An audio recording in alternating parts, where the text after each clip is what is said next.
Assalamu alaikum. Auzubillahi minash shaitanir rajeem. Bismillahir rahmanir rahim. Jazakallah to Anas Saab and the President of AMSA and all of you for being here today. And just as Anas Saab said, for those of you who I haven't met in the past, and there's quite a few faces actually that I think there's quite a few people who I haven't met, that my job or my work is as a Waqf Zindagi, and we have an international press and media office which is works under the guidance and supervision of Huzoor Aqdas, and so in that office I have the opportunity to serve, and because of that I've had the opportunity over the past few years to see how Huzoor works and to work under his guidance. And every day when you're working with Huzoor, you're amazed at just how wonderful, how knowledgeable, how gracious, how kind our Khalifa is. And in my own small way, I suppose I try and convey that to other people as well, to let them know just how fortunate we are to have Khalifatul Masih to guide us every step of the way. And we here in the UK are particularly fortunate because throughout all of our lives, certainly, Khilafat has been based here in the United Kingdom. Myself, I was born and brought up here, and I've been through the university system here. I studied at Durham. I don't know if there's anyone who's studied at Durham from here. Okay, there's one who just happens to be my nephew. But I studied law there, and I did my master's at Durham. And I was actually planning to have a career as a lawyer, and that was the long-term plan. But then, as part of that career progression, I moved to London in 2005, and I did the BBC, which is part of the training to become a barrister. And it was during that year that I started seeing Huzoor a lot more, and I had the opportunity to pray behind him. And it's probably the wrong analogy, but Khilafat is kind of like a drug, in that the more you see it, the more you want it and you crave it. And that's certainly the feelings that I had, that the more I saw Huzoor, the more I spent time with him, the more I wanted to be with him. And it ultimately reached the point where I decided that I would like to offer my services as a Waqf Zindagi, and Huzoor graciously approved it. And since then, like I said, I've been working in the press office. But because I've been through university, I know that there's a lot of difficulties, a lot of issues that students face, and a lot of you are, I think, freshers or about to embark on your first years. And there are just so many different temptations in university. I mean, it's for the first time in your life, all of you will be experiencing a form of freedom, that nobody will be watching you directly like your parents have watched you as you've grown up. And that in itself brings a lot of challenges. And it's one of those things that you can either reap the positives, which I hope all of you will, but there's also negative things which you need to stay away from. From the positive things, you'll have new experiences. Obviously, you'll be studying, you'll be learning things, but you'll be meeting new people, new experiences. You'll learn how to hold yourself in the world together. But, I mean, I probably don't need to go into the negatives, but we all know them. There's so many attractions which aren't beneficial, whether it's girls, whether it's alcohol, whether it's drugs, these type of environments when nobody's watching you. So the thing is that these are the things that we need to avoid. And from my perspective, and it's exactly what Anas Saab said, he was exactly right, that the most crucial ingredient to saving yourselves from these type of issues is having a connection with Khilafat. And I would say that, as I said before, we here are so lucky that Huzoor is based here. And it's something we take for granted, especially our generation, because of the fact that it's all we've known, that Khilafat has been based in the UK. But when I've had the opportunity to go to different countries and to see Huzoor travel and see the MDs in those countries and to see the effect Huzoor has on them, and then you realize just how fortunate we are. And on many times on my travels, actually, I've seen some young people, same age as you, who have had a mulaqat with Huzoor for the first time in their lives. And as they leave the office, they probably had 30 seconds or a minute in Huzoor's company, but they have tears streaming down their faces, and they're saying that those few seconds have changed our lives, and now we pledge everything to Khilafat. We pledge everything that we're going to follow the guidance of Khalifatul Masih. And when you see those people, 18, 19, 20, I mean, you feel ashamed that these are the people who, after 30 seconds of having Huzoor's guidance, have brought such a change in themselves. But people who are here, we can go and pray behind Huzoor any day of the week, any day of the year, but our own standards sometimes let us down. And I mean, to give a little personal anecdote, my own family history is such that I was quite young when my parents passed away. When my mother passed away, I was 11 or 12, and when my father passed away, I was 15 or 16. And so throughout the last 10, 12 years, on a number of occasions, I've had many MDs come up to me, and they offer their sympathies, and they say that you're very, it's a tragic case that you lost your parents so young, and what's it like to be an orphan? But to every single one of them, I say that there's no such thing as an MD orphan, because each of us, no matter what, we have Khilafat, who's our spiritual father. And this is the blessing that we have in our Jamaat. We should never ever take it for granted. And I mean, that's my experience, but all of us have our own experiences with Khilafat. I'm just going to spend a few minutes telling you a few incidents that I've seen with Huzoor or with Khalifatul Masih over the past few years. I was going through the list of incidents just this morning, and there was literally hundreds that I could have chosen from, but I've just picked 4 or 5, and then perhaps if there's time at the end, if anyone has any specific questions, you can ask me, and so I'll just move on. But one thing I think which is an example to all of us is that Huzoor is such a humble person. For us, Huzoor is the greatest person on earth. That's our belief in Khilafat. But Huzoor himself is extremely humble, and this is something that I've seen so many times. I know often, on many occasions in winter, I've had mulaqat in Huzoor's office, and I go inside the office, and it's November, December, it's very cold. But rather than put the heating on, Huzoor sat in his office with a thick coat on. I've even seen Huzoor wearing a scarf in his office.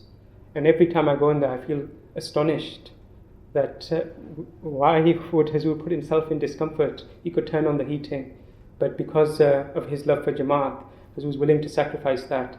And that's an example for us, that wherever we can make even little sacrifices, we should be willing to do so. I'll give you an incident from Canada, which I always remember, and it always it has a special place in my heart. That in 2012, Huzoor went to Canada, and it was the summer months, and Huzoor spent about 2 or 3 weeks in Canada, and every day was extremely warm.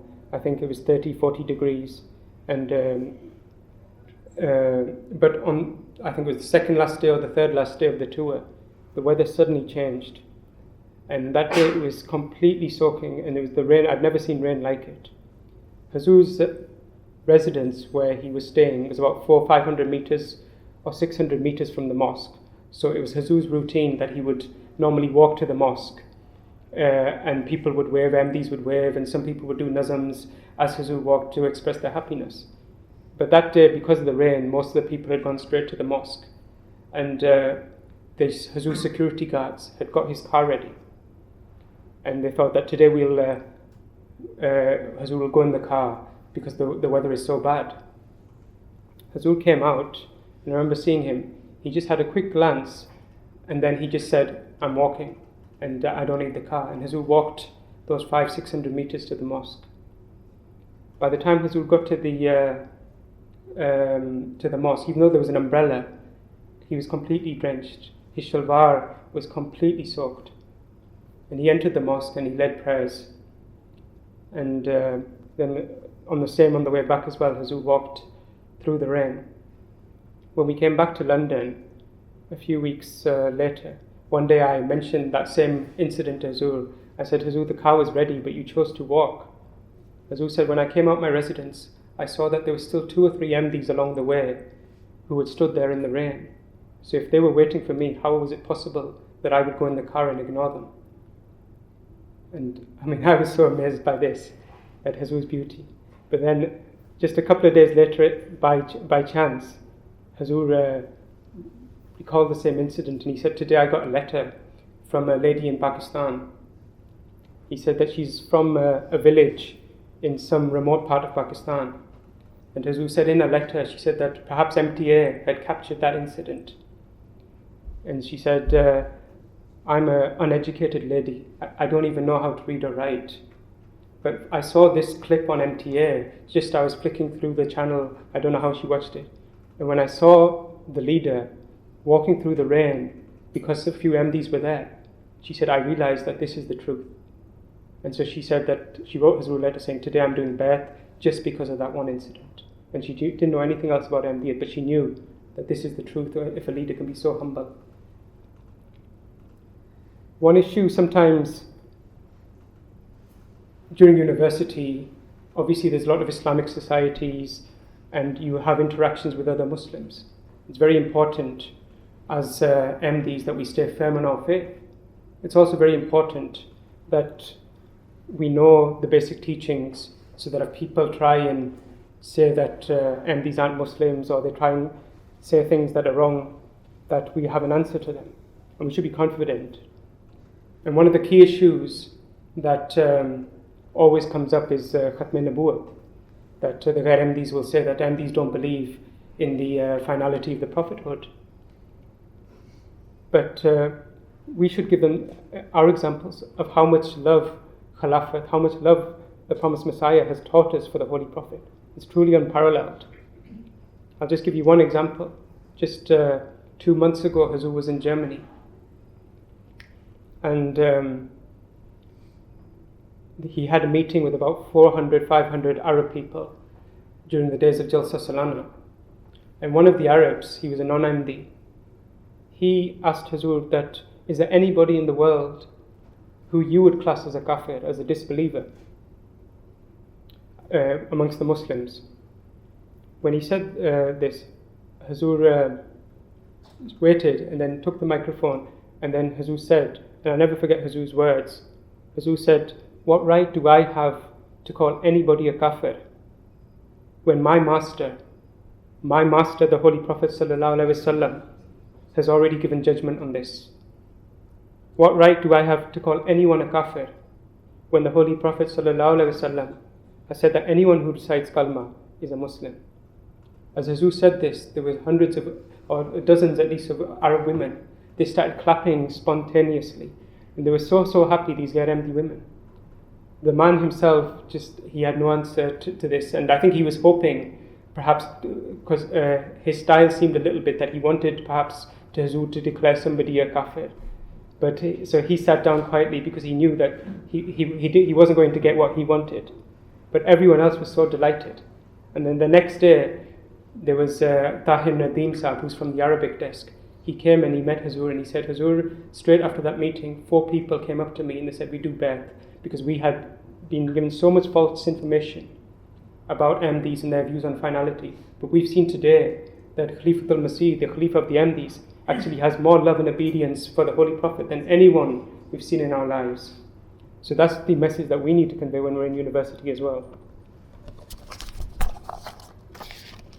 One thing, an issue that I think you should also pay attention to in university, and this is just a little bit of practical advice, is that wherever possible, you should try and do namaz by Jamaat. And that's something that I've seen on tours. That, myself, I've learned the value of namaz by Jamaat by seeing Huzoor.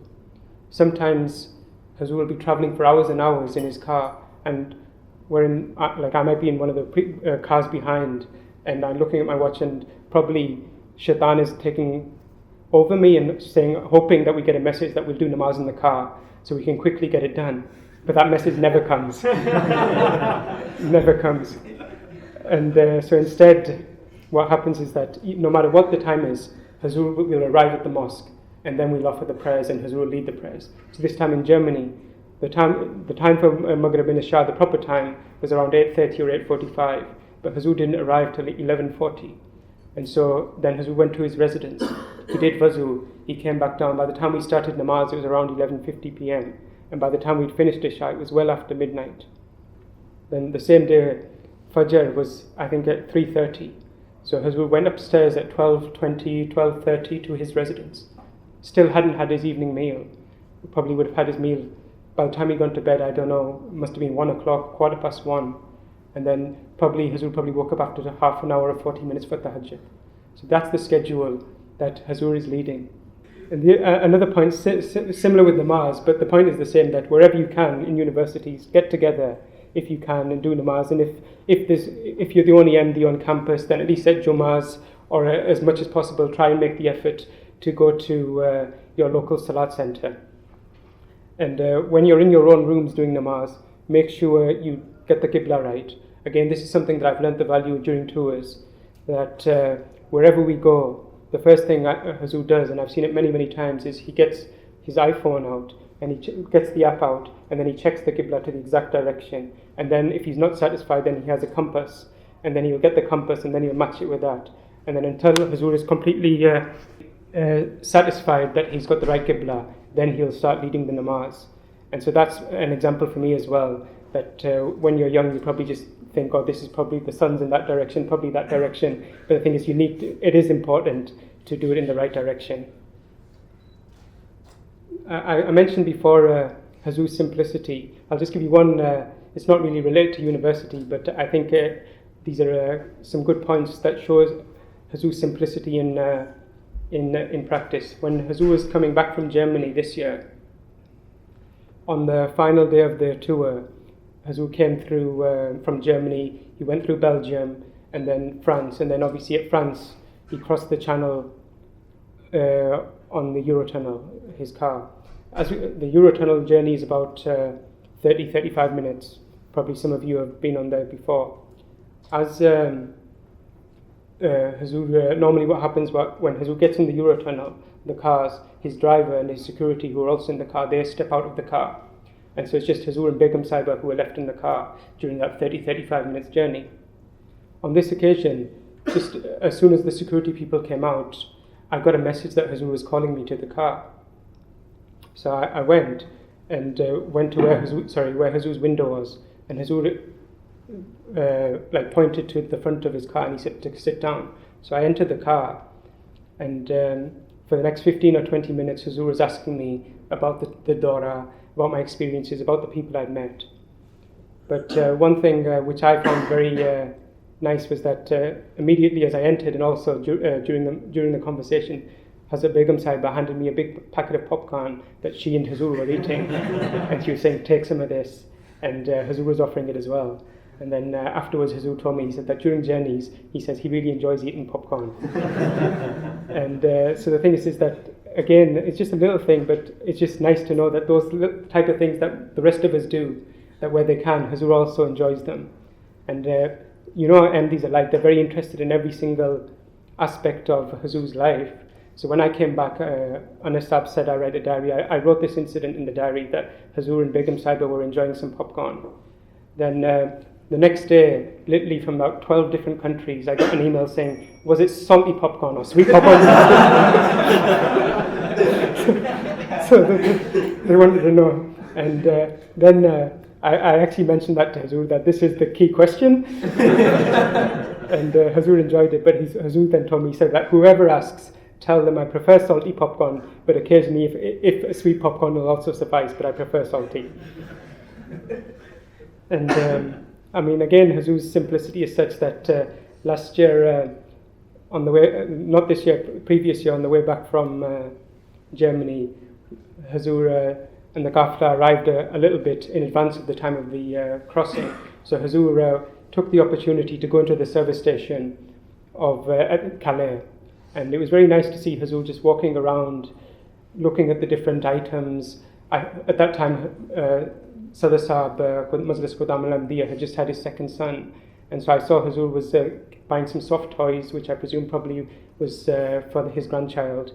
And so it was a very beautiful scene. But then once Huzoor had done his shopping, I was expecting that he would hand it over to one of his staff and they would go in the queue and pay. But Huzoor and Begum Sahiba both just got in the queue, behind 4 or 5 people, waited their turn, and then as it came to their turn, then Huzoor took out his wallet, he paid the money, took the change, and then continued.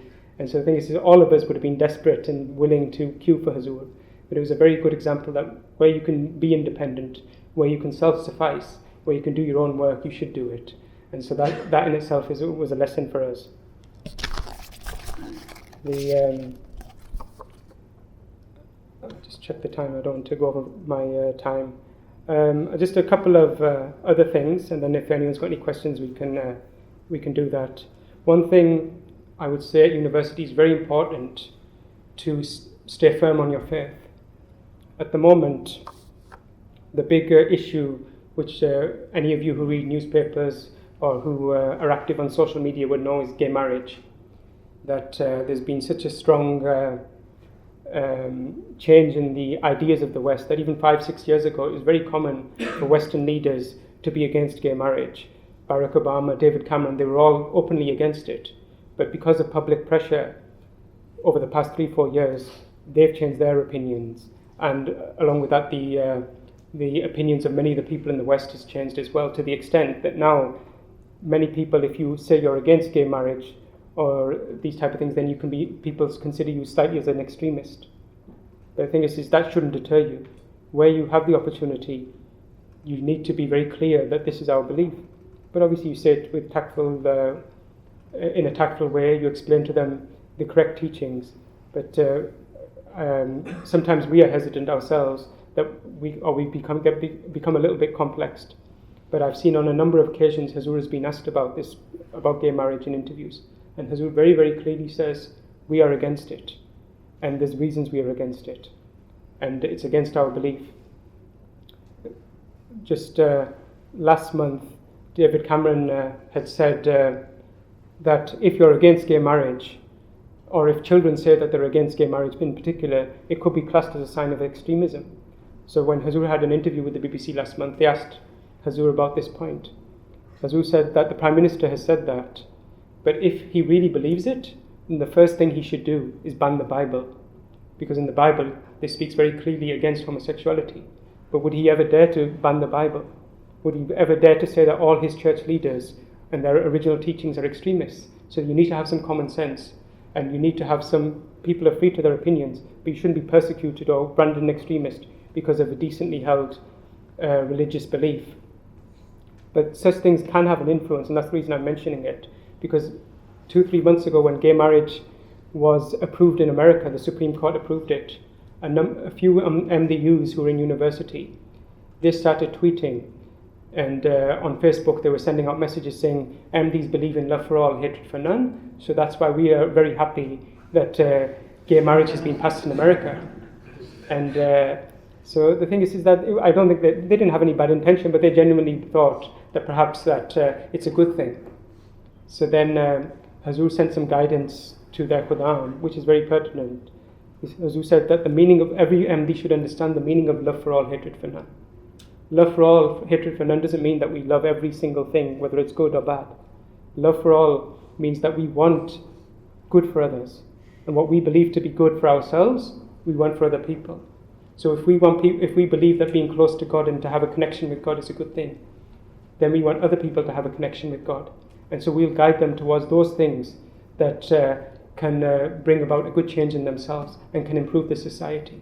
So it's a very simple understanding, but the thing is that these are the points that you should never let your faith weaken, or never feel like you're having an inferiority complex, or think that, or perhaps I'm going to look really stupid or people are going to think I'm an extremist.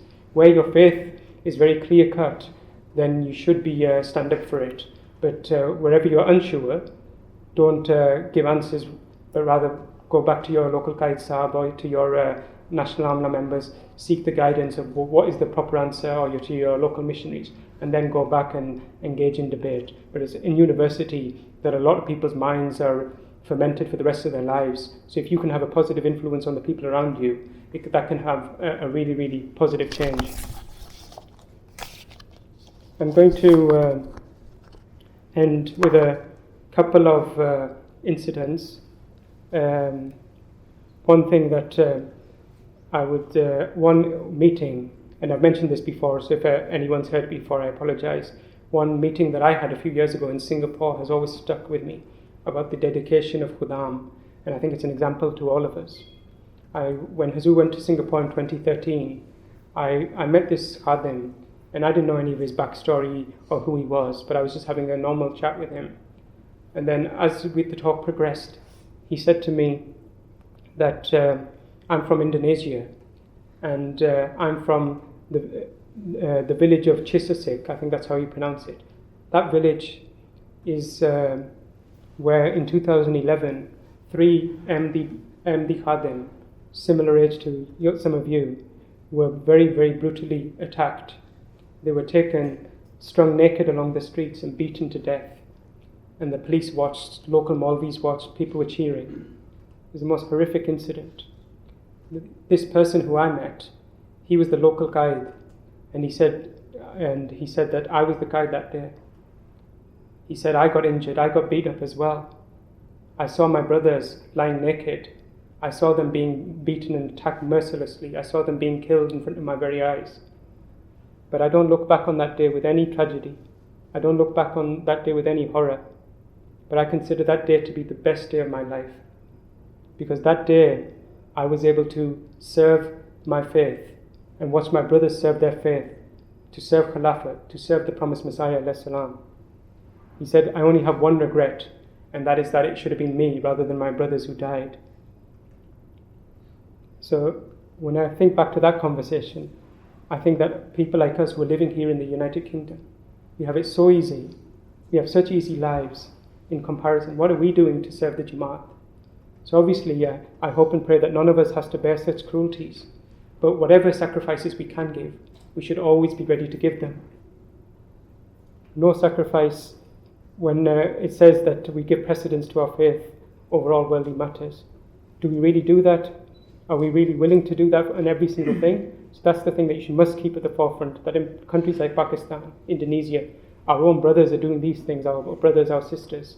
So we need to step up to the plate and become true servants of Khilafat, true ambassadors for Khilafat. Sometimes people ask me, how can we serve Huzoor? And I always say to them, I say, the way to serve Huzoor is to listen to what he says, is to listen to his khutbah every week. And when you hear what Huzoor says, don't let it just go through one ear and come out the other ear, or don't just let it have an effect on you for 1 or 2 days. But it should actually, you should think about it, you should note it down, that this is what Huzoor said today, this is how I need to improve. Then you are serving Khilafat. I'll end with one incident which again shows Huzoor's love for the Jamaat and also the sincerity of an MD. Last year, I met a quite elderly lady in Germany. I think, by elderly, I think she was in her 40s or 50s. And she just had mulaqat for the first time in her life. She came out, and as I met her, and I sometimes ask people how they're feeling or how their mulaqat was. And so she was just talking. She said that in the mulaqat I couldn't say any words. And because Huzoor's presence was so great. And so I just sat there silently, and she said, perhaps I said to Huzoor dua, and that was it, and she couldn't say anything else. At that time I said to her, I said that I write a diary about Huzoor's tours, and before they're published, Huzoor reads them. As soon as she heard that, her demeanor completely changed, and she began to cry. And I was astonished. I didn't understand why she was crying. And so I waited for her to compose herself. And after a minute or so, she calmed down, and then she said, if Huzoor reads these words that you write, then I'm begging you to write down one line from me. So I said, of course, I'll write anything you say. So she said, I want you to write to Huzoor and say that I'm an uneducated woman, I don't know how to read or write, I'm from a gaon in Pakistan, a village in Pakistan. But I only have one desire in my life, and that's that my kids are regular in namaz, and that they understand the Holy Quran, and that's it. That's the only thing I want in my life. So I beg you to write that down. So when I got back to London, I wrote it down in my diary. And before I publish the diaries, I always submit them to Huzoor so that he can guide me if every incident that I'm writing is appropriate and approves it before it goes out. And so one day I was in Mulaqat, I handed Huzoor the manuscript. Huzoor was so busy, and it was 80, 90 pages. But the next day I reported again from Mulaqat, and as I entered, Huzoor handed me the paper, the manuscript of 80, 90 pages. He said, last night I finished my work at 11:30 p.m. and then I started to read your diary, and then I continued to read it, and it took me well over an hour, and I delayed my sleep so that I could finish this. And then Huzoor said, he just handed me the manuscript, and Huzoor went back to his work. And so I was flicking through it, and I came to that incident where I had written about this lady, and I saw that Huzoor had written a long handwritten note on it. And the handwritten note said, and it was in Urdu, but I'll translate. Huzoor said, okay, this incident has had a great effect on my heart. It has made me extremely emotional. All night I prayed for this lady. Make sure you tell her. And then as I finished reading it, I put it down, and Huzoor looked at me and he said, verbally then, Huzoor said, make sure you give that lady my message. All night I couldn't sleep because of her. That's the love of Khilafat. The love of, on the one side, of the lady who desires only for her children to be well versed in the Quran and to be regular in namaz. On the other hand, that Huzoor, out of all the MDs in the world, all night he prayed for this one lady who perhaps who had lived her life in this village. So I would say that we must all fulfill our duties in our own ways of being good ambassadors for Khilafat, of being loyal to Khilafat, of writing to Huzoor, of meeting him as much as we can, certainly praying behind him as much as we can. If you do that, then Huzoor will be happy with you. And I'm sure if Huzoor is happy with you, Allah Ta'ala will be happy with you. So keep this in mind throughout your university lives. Jazakallah. Thank you very much. I think, do we have 5 or 10 minutes? Yeah. If anyone's got any questions, then they're welcome to ask, and then we can wrap it up.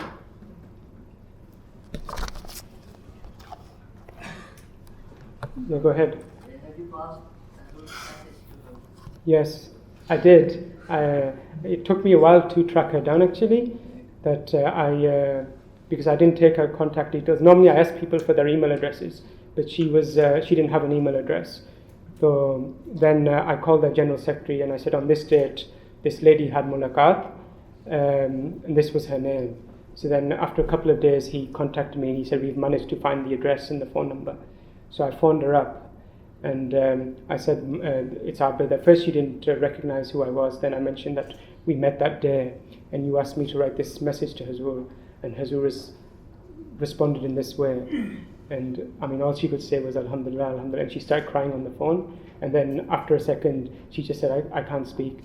And then she put it down. But I conveyed the message, but she was so emotional. I mean, I don't think she could probably believe it. But Alhamdulillah. Yeah. How much pressure do you feel? Sorry, can you just say a bit louder so everyone can hear? How much pressure do you feel when working with Huzoor? I think his question is, how much pressure do you feel when you're working with Huzoor? It's an interesting question. You feel a lot of pressure, but the pressure is that you don't want to disappoint Huzoor. It's not because I think that Huzoor is going to be angry with me or Huzoor is going to tell me off. Huzoor is extremely loving and gracious. But the worst feeling in the world is to think that you've let him down. And so the thing is occasionally we all make mistakes. But Huzoor's style is very loving, that he forgives you. But what you must make sure is that if you make a mistake, you must make sure that you try not to repeat it. And you must learn from your mistakes. You must do dua, you must do istighfar. If you keep praying, then inshallah Allah Ta'ala helps you. But we are lucky that Khalifatul Masih is so gracious that he overlooks so many of our weaknesses. And that's something that's true for all MDs. But yes, obviously there is that pressure that you don't want to upset Huzoor in any way. But it's only Allah Ta'ala who covers our weaknesses. Anyone else? Yeah, go ahead. Now you said, right, the tough challenge that our views we have to convey them to everyone, right? For example, like this gay marriage thing. So how do you strengthen yourself or your faith to that level other than praying? What practical measures can you take to be able to ensure that your faith is at that level where you can convey this sort of message to everyone? I think it goes back to what Anas Sahib said in the beginning, that we have Khilafat, that's what makes us unique. You need to build your connection with Huzoor, and then you'll naturally see that your faith increases. And so whether it's writing to him, if you write to him once a month, you should increase that to twice a month, or to once a week. If you meet Huzoor once a year, you should try and meet him 2 or 3 times a year, if you can. If you can't, you should at least make sure that you make the effort to go and pray behind him. Naturally, when you pray behind Huzoor, when you're near such a spiritual person, it increases your spirituality, it increases your faith, and it makes you more determined to fulfill the conditions of your birth, to fulfill the conditions of your faith.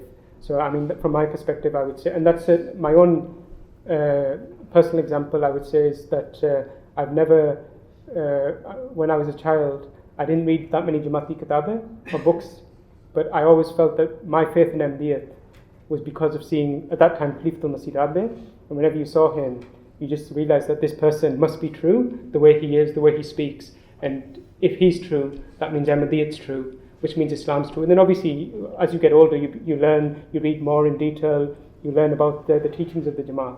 But Khilafat is the core, which is the thing that binds us all. So you need to really try and increase your relationship with Khalifatul Masih. Anyone else? I think we're done. Oh yeah. What are the chances of you being able to pass on a message from all of us to the side? Yeah. Or at least our Salam. That we're very grateful that we were sent a message. Yeah, of course. I mean, the thing is that inshallah ta'ala, I'll definitely do that. I'll try and do it today if I can. But certainly, as soon as I can, I will convey Huzoor, your salam to Huzoor and your gratitude that he is for his message. Jazakallah.